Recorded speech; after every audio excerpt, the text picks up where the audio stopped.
Hello everyone, my name is Brian Bergeron and welcome back to another video.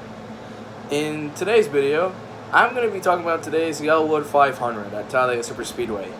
And in my opinion, easily the best race of the year. This race had everything that it should be in a superspeedway race. From 3-wide racing, 4-wide racing, constant side-by-side. Honestly, in the race they were never single file. I mean, it was amazing. It was truly amazing how incredible this race was. How amazing it was. Like I said, it had everything you would want in a superspeedway race. It was action-packed. It was thrilling. Not a lot of wrecks. A photo finish. What else do you want in a superspeedway race? If you didn't like this race, stop watching. Just stop watching superspeedway racing in general if you don't like it.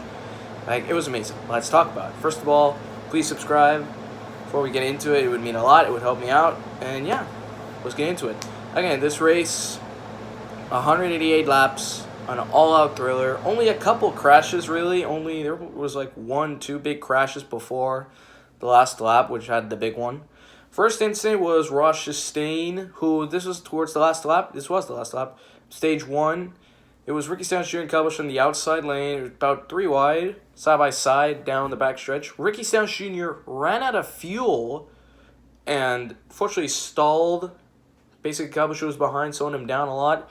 And then Chastain, trying to avoid Kyle Busch, made contact with Christopher Bell, and then made contact with Kyle Busch. Does cause him to spin out while also collecting Christopher Bell in the process. And after that incident, Chastain was out. Chastain was out of the race, with Christopher Bell as well in it. So, definitely a tough break for Chastain. I don't necessarily think he's in must-win territory for the Charlotte Roval next week. He is -9, who, well, I think he can still make it on points. I think he can still make it. Although, it'll take a lot.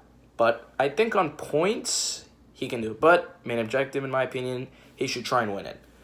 Again, but here's the thing, Chastain's actually pretty good at road courses, so he could potentially get it done.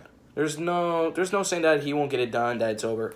He can get it done. He's won at road courses before, so he can potentially get some done, which would be good. But again, Stage 1 had great racing, side-by-side, 3-wide racing throughout. It was amazing. It was truly amazing. A lot of different leaders. There were, I believe, 70 lead changes in this race, which is top 10 all-time, the most lead changes in Talladega Superspeedway when it comes to races, which again is sensational. It's absolutely amazing. And again, Stage 1 was complete after the incident, though, which ended on the caution. Ryan Blaney won Stage 1. Then you head into Stage 2, and like Stage 3, the racing was amazing. A lot of 3-wide racing, a lot of side-by-side racing, comers and goers, lots of passing. It was amazing. Like, there's a theme here. This will be the theme of the video and theme of the race. The race was amazing. Like, I'm not even exaggerating. This is the honest and natural response about this race review that I'll be posting right now. Like, it was amazing. It was awesome. It was thrilling. It was great. All the above. It was really good, Stage 2. Which was won by Brad Keselowski. And then in Stage 3, more of the same from Stage 1 to Stage 2. And that's what made this race so freaking good. Amazing racing throughout. 3 wide, side-by-side, 4 wide even. There were 30 laps to go in the race. There were 4 wide at one point. It was incredible. Amazed they didn't wreck. But Stage 3, they did wreck. Heading down the Tribal, you have Kevin Harvick leading, Almirola, Riley Herbst, who was in the 36 front row motorsports car, who did really good today. I mean, fair play to him. For career cup racing, he did really well. Got top 10 today, so fair play to him. We were leading, they were up front, but behind there was a big crash due to Brad Keselowski pushing Carson Hocevar a bit too much in the Tribal, causing a big wreck involving Keselowski himself. Huge, a playoff driver. I believe he's in still, though, the playoffs, heading into the round of 8, but by a slim margin. He's only, like, I believe, +2, and if he's below, it's only -2. So it's super tight for Keselowski heading into the Roval, so he's got to bring his A game there, most certainly. Also involved again, Hocevar, Austin Dillon, Ty Gibbs, AJ Allmendinger, I believe, was also involved. Yeah, you had not a lot of cars though involved in that big wreck. To miraculously enough, it was in a big crash. But I mean, definitely collected playoff driver Keselowski. Again, just staying in Keselowski, playoff drivers involved in incidents. Christopher Bell as well. So it was a tough break. But now we talked about some of the incidents. After that, the racing was amazing, like I said. Yeah, I had 3 wide, 4 wide racing with 30 to go, 20 some laps to go. Consistently 3 wide, side by side throughout. It was amazing. Like, again, the racing, again, in the next gen car in like 2022, you notice a bit of a pattern. It was hard to go 3 wide, even 4 wide. Like, it was really hard. But today was a whole different story. You could go 3 wide easily. You could go side by side easily, 4 wide even. And that was like that for the majority of the race. Actually, no, it was like that during the whole race. It was amazing. It was truly amazing. This race was an instant classic in my opinion. You had a lot of the factors of adrenaline. You had the thrilling racing. You had the close calls, some saves, some chaos sprinkled in, especially at the end. And you had an amazing finish, too, which who doesn't love an amazing finish at Talladega, where you have so many cars in the run for the potential race win, rookies even, underdogs, all fighting to get the race win. Some going for their first career win, some going for their first win of the season, some going for that win to get into the round of 8. I mean, everyone wants to win for a reason. That's why we race. That's why NASCAR races. It's auto racing. It's competitive. Everyone wants to get it done. And again, it was amazing. That part that I mentioned, everyone wants to win. That's what made this race so amazing. Everyone wanted to win. 70 lead changes. Multiple different leaders. Like, it was amazing. No team dominated. No driver dominated. Anyone could win today's race at Talladega. That was amazing. That's what made this race so special.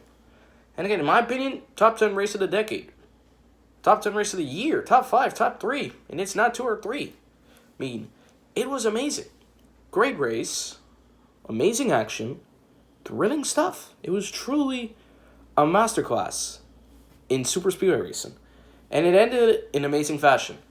Coming to the white flag, you have side-by-side racing throughout the field between Blaney, Harvick, Byron, Herbst, LaJoy, Hamlin, who was a lap down due to penalties that he had in pit road, but he made that lap back because, again, Hamlin's really good super speedways, so, yep, gotta give him credit where credit's due. And, I mean, it was amazing. You had so many drivers, like the entire field, besides the cars that wrecked, were all in it to win it towards the end. It was amazing. It was truly amazing. Everyone had a shot to win. Even drivers you didn't even expect had a chance to win. But then, like, again, final lap. This is the best part. Final lap, heading into turn 1. They're still side by side, 3 wide. Turn 2, same situation. But Harvick's the only guy with no one next to him. Blaney gets a run off turn 2. Goes to the inside of Harvick. Now they're side by side again. Side by side down to turn 3 and 4. The third lane on the towards the ups, gaining some steam a bit. Harvick gets a little bit of a push from Riley Herbst, who had a chance to win. As I said, even drivers you didn't expect had a shot to win.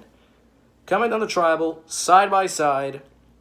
They're almost even 4 to 5 wide, I think, towards the end, which makes it even more impressive, even more shocking. And I want to mention that. Credit to every single NASCAR driver today who kept it clean for the majority. Everyone did an amazing job.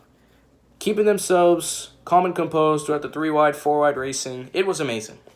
It was absolutely a beautiful thing to watch today. But then, back to the point, head down to the tri-oval, side by side. There's a crash in the back. LaJoy, from a bump given by Denny Hamlin, gets into the back of Corey LaJoy. Yeah, Hamlin gets into the back of Corey LaJoy. Bumps Riley Herbst, causes a huge wreck, the big one basically towards the final lap. Blaney, Harvick, Byron, all in it to win it. Byron gives Blaney a push, side by side, and across the line, Ryan Blaney edges out Kevin Harvick by .012 seconds. It was amazing. It was a thrilling finish. I was screaming, jumped in the air.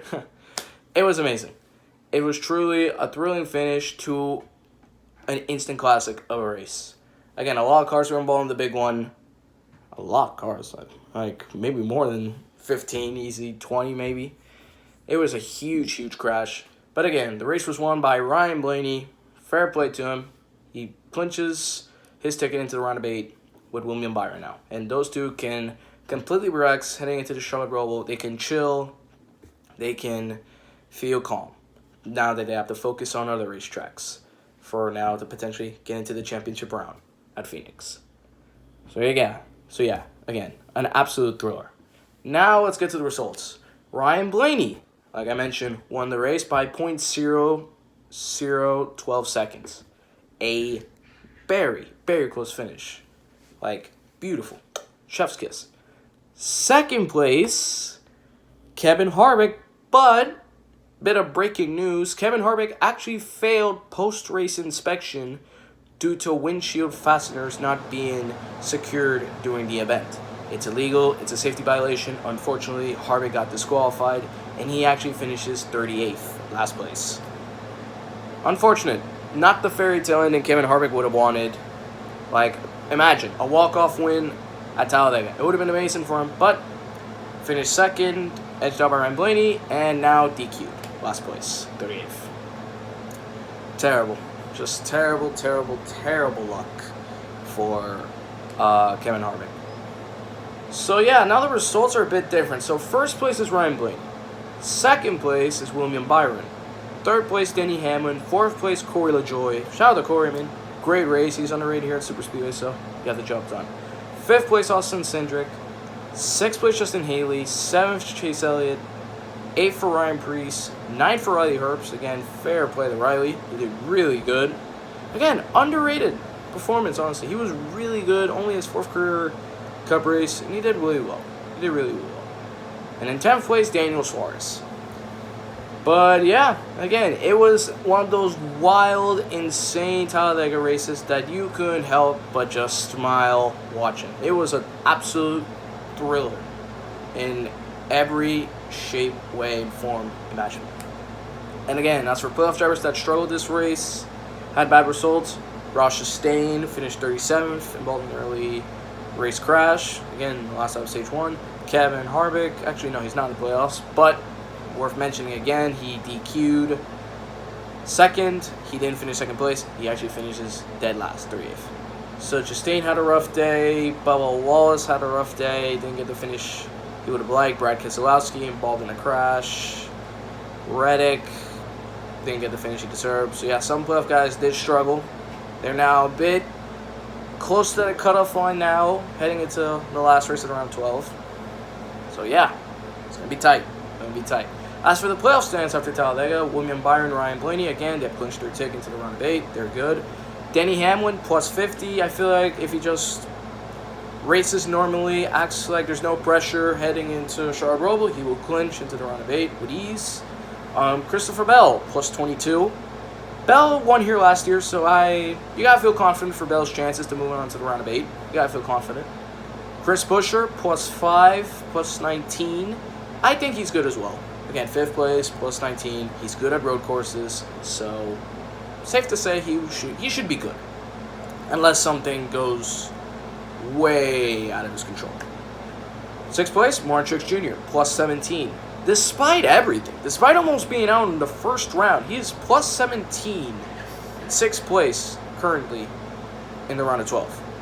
And he's good at road courses, so maybe he will be heading to the round of 8. Maybe. He should be good. 7th place now, Kyle Larson. Larson's only plus 15. Something worth knowing that last year, Kyle Larson was also eliminated in the round of 12 at the Charlotte Roval. So, do fortunes repeat themselves twice heading into the Charlotte Roval for Kyle Larson? Or in this case, misfortunes? Who knows? But maybe Larson may be having to feel a bit of PTSD heading into Charlotte Roval. 8th place, Brad Keselowski, plus 2. He is really tight in that cutoff line. And 9th place, Tyler Reddick. For Keselowski, this is concerning. Why? Tyler Reddick is really good at road courses. He will definitely be a guy to look out for at the Charlotte Rumble next week. Good at road courses, fast. Gotta keep an eye on him. 10th place, Ross Chastain, -9. Again, Chastain's good at road courses. But compared to Reddick and even maybe Keselowski, he's like the 3rd place guy. He's 3rd place, so he's going to need to have a great performance if he wants to move on to the round of 8. 11th place, Bubba Wallace, -9. Sadly, I think this will be the end of Bubba Wallace's playoff run, Charlotte Rumble. Because he's not very... Well, he's alright at the Charlotte Rumble, but historically he's not very good at road courses. So, yeah, he more than likely may have to win. Even if he's -9, he may have to win. Because, again, not that very good there, so he's going to have to do something magical. Kyle Busch now, 12th place, -26. The objective is simple for Kyle Busch. Win. He has to win the Charlotte Rumble if he wants to move on to the round of 8. He's -26. Didn't have the day he need to have at Talladega for points even, so yeah, he's going to have to clutch up for the Charlotte Rumble next week. Most certainly. But, yeah, that's my race preview today, or my race review, excuse me, of Talladega, the Yellowwood 500. This race, again, best race of the year, an instant classic, all of the above. It was an amazing race, and this is why we love NASCAR. For the thrill, for the action, for the drama, and for the beauty of racing. That's why we love it. But then again, thank you all for watching. I hope you all enjoyed. Please subscribe, as it would help me out a lot. And I will see you all next time for Charlotte Rumble next week. Bye-bye. And also worth noting, potentially the last Charlotte Rumble race. Who knows? But, bye-bye.